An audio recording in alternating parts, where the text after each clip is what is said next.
O cinema vem de um mito. Castelos medievais aconchegantes, cheios de lareira e luz. Verdade? Eram prisões de pedras frias. Eles transformavam o inverno quase que uma sentença de morte. Todos nós sabemos que a Europa tem invernos brutais. E a ciência é clara. Pedra é um condutor térmico, que absorve e irradia o frio, sugando todo o calor do seu corpo. Então, por que construir castelos inteiros com ela? A resposta principal era a defesa. A pedra resiste ao fogo, às armas, ao contrário da madeira. Mais tarde, o material também vai se tornar um símbolo de realeza, de poder e de riqueza. Mas a pergunta fatal é: essa defesa e essa ostentação valem quase morrer congelado de frio? O que acontece é que o povo medieval teve que achar uma saída e eles acharam. Eles tinham 10 segredos de sobrevivência. E a gente vai mergulhar nesse vídeo nas 10 táticas engenhosas, que foi a única forma de garantir que a escolha da pedra não resultasse em morte por hipotermia. O primeiro segredo e o mais importante eram as lareiras centrais. Essas lareiras centrais, elas eram como se fosse o verdadeiro coração do castelo no inverno. Elas eram capazes de aquecer até 300 metros quadrados. E elas tinham coisa de 2 a 4 metros e queimavam-se nessas lareiras centrais toras de 2 metros de comprimento. Qual era o segredo dessas lareiras centrais? Eram as chaminés. Elas eram projetadas como se fossem canais dentro das paredes que iam aquecendo os andares superiores. Então elas funcionavam como radiadores invisíveis. Essa preparação para essa lareira, ela era sazonal. O aquecimento contínuo dela vai começar no outono, lá por volta de outubro, e dura até abril. Esses canais de chaminés que levavam o forno dessa sala central, dessa lareira central, eles não eram limitados só aos pontos centrais dos castelos. Eles também passavam pelos quartos. Então, a lareira central, além de aquecer a parte central do castelo, ela também conseguia aquecer até dezenas de quartos que estavam longe ali dela através desse sistema de chaminés. Eles tinham pessoas que eram especializadas, que eram os guardiões do fogo, para manter essas lareiras acesas o tempo todo para deixar o castelo sempre quentinho. Mas é claro que só lareira não era o suficiente. Eles também usavam técnicas de dormir todo mundo agarradinho na mesma cama. Então, os castelos medievais, eles tinham camas que cabiam entre 8 pessoas. Então, ali dormiam os filhos, os pais, os sobrinhos, os visitantes, e eles tinham uma estratégia de dormir. Normalmente, eles colocavam as crianças menores no meio e iam deixando as pessoas maiores nas pontas. Por essas pessoas maiores, elas vão ser como um isolante térmico para o calor. Porque a gente, como ser humano, e qualquer ser vivo, somos bombinhas de calor, a gente está irradiando calor. Então, dormir junto deixava todo mundo quentinho. Pra vocês terem ideia, 8 pessoas dormindo juntas gera até 1000 watts de energia. Isso é o equivalente a um aquecedor moderno. Outra coisa que eles usavam para se aquecer são os animais, porque os animais também são bombinhas de calor. Então, eles pegavam os cachorros para dormir junto com eles. Normalmente, eles tinham cães grandes, como Newfoundlands e Mastins, eu não sei se é assim que se pronuncia. Então, eles dormiam ali na casa com seus donos e os outros animais também eram usados como sistemas de aquecimento.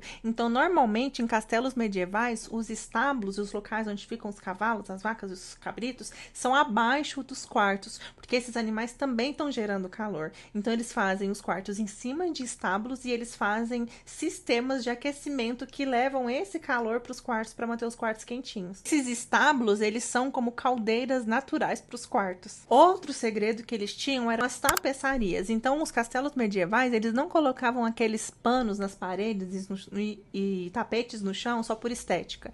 Eles faziam isso porque esses tapetes, essas tapeçarias, eles são isolantes térmicos. E eles conseguiam aumentar o calor ali da sala até 8 graus. Então, eles usavam normalmente lã de cordeiro, às vezes, nos quartos dos mais ricos, lã de castor, essas coisas. E no chão podiam colocar até palha. E eles colocavam camadas grossas ali no chão desses materiais para funcionar realmente como isolante térmico. O método mais comum de aquecimento num local, num quarto, por exemplo, eram os braseiros de metal. Era como se fossem aquecedores portáteis aí da época medieval. Eles eram como se fossem fogueiras controladas. Eles eram metais que eles faziam, colocavam ali dentro brasa, e nesses metais eles colocavam perninhas de metais para não ter contato com o chão. E aí eles colocavam brasa ali dentro e tampavam essa brasa, e eles não colocavam a madeira, para queimar a brasa. Tampavam essa brava para ela liberar calor gradativamente. E eles eram feitos de ferro, bronze, metal. E esses braseiros eles se tornaram tão importantes na vida medieval que tinham castelos que valorizavam tanto que faziam com que esses braseiros fossem obras de arte. Eles encomendavam para os ferreiros esses braseiros, pediam para colocar os brasões ali dos seus castelos e decoravam esses braseiros. A comida deles também não era só para energia. Essa comida era pensada como um sistema de aquecimento para os castelos. Porque de manhã eles tomavam sopas ou mingaus. Então eles deixavam essas sopas e mingaus aquecendo a noite inteira, que isso por si só já vai aquecer o castelo. Então a cozinha também era um ótimo centro de aquecimento para o castelo, e aí de manhã eles tomavam essas sopas com especiarias, como por exemplo canela, pimenta, gengibre, que são alimentos que aumentam a circulação sanguínea e nos dá mais sensação de calor. No almoço eles também faziam esses ensopados, e aí eles faziam guisados e normalmente comidas muito gordurosas, porque a gordura também ajuda nessa retenção de calor. E sobre as roupas, eles usavam estratégias que atualmente alpinistas e pessoas que fazem montanhismo usam, que é usar as roupas de forma que elas sirvam como isolante térmico. Então, inicialmente, eles primeiro colocavam a primeira camada de roupa de linho, que vai absorver a umidade ali, e em cima desse linho eles vinham com lã, que é considerado um ótimo isolante. Então, os mais pobres eles vinham com lãs de carneiro, que era uma coisa mais comum, e os mais ricos eles vinham com lãs de castor e lãs consideradas mais caras. E lembrando que a cabeça é uma parte do nosso corpo que ela perde muito calor, quase 40% do calor. Então, eles faziam toucas e capuzes para proteger a cabeça, que é essa parte vital aí para não perder tanto calor assim. Qualquer atividade é considerado um resfriamento, e eles também sabiam disso. Então, eles estavam se mantendo sempre em exercício. Os monges católicos, por exemplo, eles tinham regras de se levantar a cada 1 hora para fazer algum tipo de exercício para se esquentar, porque senão eles iam ficar o dia inteiro sentados nas pedras frias e iam acabar congelando e ter mais dificuldade para manter a temperatura do corpo quentinha. E claro que dançar também era muito utilizado, então eles usavam festas e dançavam em salões para manter o corpo aquecido com movimento, e essa dança era regada a bebidas que também aqueciam. Eles faziam vinhos quentes, onde que eles colocavam canela, pimenta, gengibre para esquentar o corpo. Esse vinho quente condimentado, ele era chamado de mulled wine, e ele era a principal bebida de inverno feita por eles. E acreditem, eles também esquentavam a cerveja.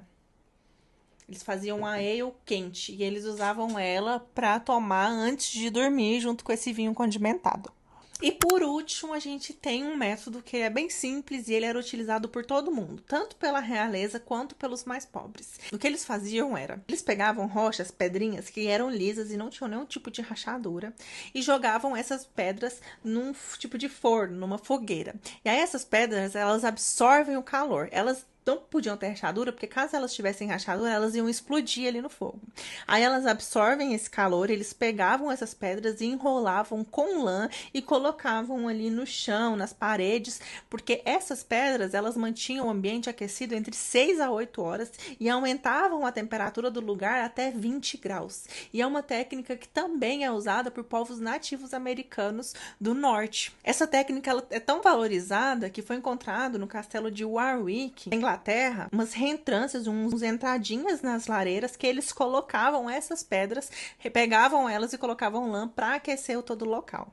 Então, quer dizer que os castelos medievais, eles eram fortalezas frias, geladas no inverno, mas eles criaram um completo sistema de sobrevivência baseado nesses castelos. E cada uma dessas 10 técnicas, elas são peças de uma estratégia maior. Os braseiros, eles vão aquecer as salas, os quartos, as roupas vão aquecer os corpos, os animais e comida vão aquecer todo o resto. Todas essas táticas funcionavam sem eletricidade, gás ou aquecedores modernos. A lição medieval que a gente tem nesses castelos é que a sobrevivência ao frio depende mais de um sistema inteligente do que de tecnologias únicas. Falando em manter o calor com estilo, se você gostou dessas engenhosidades medievais, a nossa loja tem canecas perfeitas para manter o seu mulled wine bem aquecido no inverno E para adquirir, é só você clicar no link da bio e escolher qual que você vai levar para casa. Agora imagina só, se os castelos de pedras grandes daquele jeito, eles eram um pesadelo congelante, imagina o que passavam os povos nativos americanos da América do Norte.